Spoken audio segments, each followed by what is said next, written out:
আপনি পদত্যাগ করতে যান, সেই জিনিস আমাদের জানতে হবে এনসিপির নেতা নাহিদের কাছ থেকে। ইউনূস সাহেব, আপনাকে আরেকটা কথা বলি, আপনার অ্যাসেট কি? You are not a politician. আপনার অ্যাসেট ইন্টেগ্রিটি, আপনার ক্রেডিবিলিটি, আপনার অ্যাসেট। আজকে যখন আমরা দেখি আপনি ইউনিভার্সিটি আদমের লাইসেন্স নিচ্ছেন, আপনি ইউনিভার্সিটির লাইসেন্স নিচ্ছেন, আপনার অনেক কিছু মাফ হয়ে যাচ্ছে। আপনার ওখানে যে উপদেষ্টারা বসা, সেই উপদেষ্টারা রাত্রেবেলা এনসিপির সাথে বসে, সেখানে বসে কোন কফি হাউসে বসে সব কিছু ঠিক করছে। আপনার মন খারাপ, আপনি পদত্যাগ করতে যান, সেই জিনিস আমাদের জানতে হবে এনসিপির নেতা নাহিদের কাছ থেকে। এটা আমাদের জন্য লজ্জাকর ব্যাপার।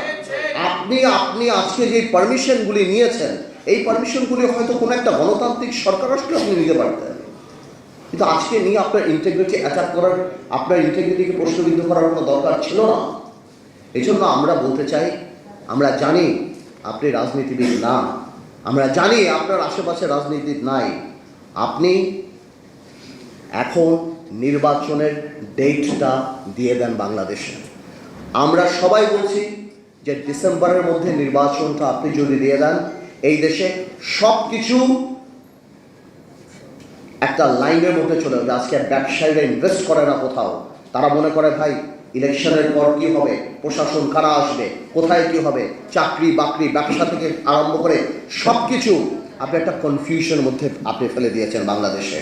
আজকে আমাদের কষ্ট লাগে, আমি রিপিট করতে চাই না, অনেকেই বলে আপনি বিদেশের মাটিতে কত বড় মিসলিডিং ইনফরমেশন দেন। আপনি বলে একটা বিএনপির মতো একটা রাজনৈতিক দল ছাড়া আর কেউ চায় না। তো আপনি তো ওই রাজনৈতিক দলটা দৈর্ঘ্য হওয়ার প্রশ্নের কথাও জাপানে বলে দিতেন যে ওই রাজনৈতিক দলটা কত বড়, ওই রাজনৈতিক দলটার সাপোর্টেই আপনি যে ওই চেয়ারে বসে আছেন, ওই রাজনৈতিক দলটার সঙ্গেই যুবপথ আন্দোলনে আমরা সবাই ছিলাম। তাহলে এত বড় মিসলিডিং ইনফরমেশন আপনি দিতে পারেন না। ভাইয়েরা আমার, আমি কথা শর্ট করব, এখানে সালাউদ্দিন ভাই চলে আসছে, সালাউদ্দিন আবার অন্য জায়গায় যেতে হবে।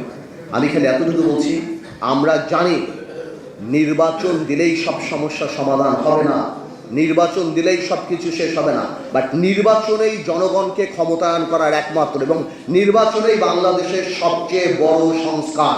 আর বাকি যা সংস্কার সেটা সময়ের ব্যাপার। ইউনূস সাহেব 17 বছর বাংলাদেশের মানুষ ভোট দেয় নাই, আপনি মানুষের ক্ষমতাটা মানুষের হাতে দিয়ে দেন, মানুষ আপনাকে সবসময় স্মরণ রাখবে এবং আমরাও আপনাকে শ্রদ্ধার সাথে স্মরণ রাখবো। তাহলে আমিও বলি ইউনূস সাহেব, পলিটিক্স আর ইকোনমিক্স এক না।